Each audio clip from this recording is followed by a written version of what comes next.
আসসালামু আলাইকুম রহমতুল্লাহি ওবরাকাত।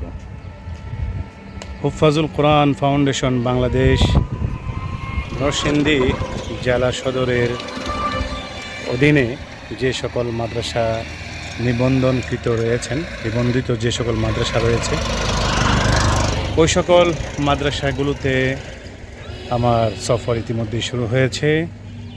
বিশেষ করে বোর্ড পরীক্ষার কাগজগুলো পৌঁছানো ইত্যাদি কাজ নিয়ে আলহামদুলিল্লাহ ইতিমধ্যে আমার সফর আজ থেকে শুরু হলো।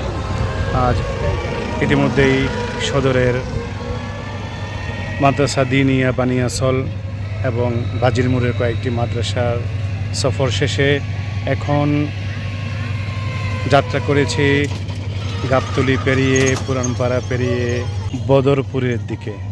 বদরপুর যাওয়ার পথে রাস্তায় একাধিক নদীর উপরে ব্রিজগুলোর দৃশ্য অবশ্যই অত্যন্ত চমৎকার।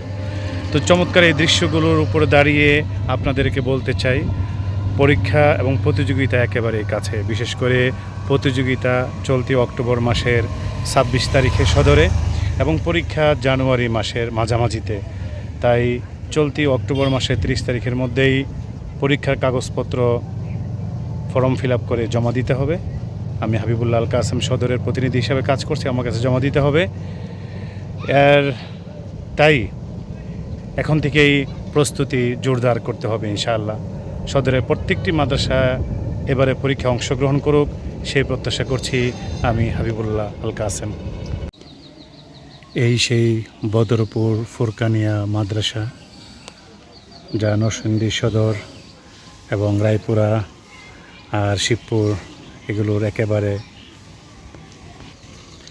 কাছাকাছিতে। নরসিংদী সদরের শেষের দিকে, রায়পুরা শুরুর দিকে, শিবপুরের শুরুর দিকে। এই তিন থানার কাছাকাছিতে যেই প্রতিষ্ঠানটি, সেটা হলো বদরপুর ফুরকানিয়া মাদ্রাসা। খুবই সুন্দর একটি মাদ্রাসা, খুব ভালো লাগে। মাদ্রাসার সামনে ফুল বাগান দেখতে আসলেই বেশ ভালো লাগার মতো একটি মাদ্রাসা। এই মাদ্রাসাতেও আমাদের হুফাজের কার্যক্রম পরিচালিত হয়। হুফাজের বোর্ড পরীক্ষার কাগজপত্র নিয়ে আজ আমি হাবিবুল্লাহ আল কাসেম এসেছিলাম এখানে। অন্যান্য মাদ্রাসাতেও ইনশাল্লাহ আমার সফর বহাল থাকবে, জারি থাকবে ইনশাল্লাহ।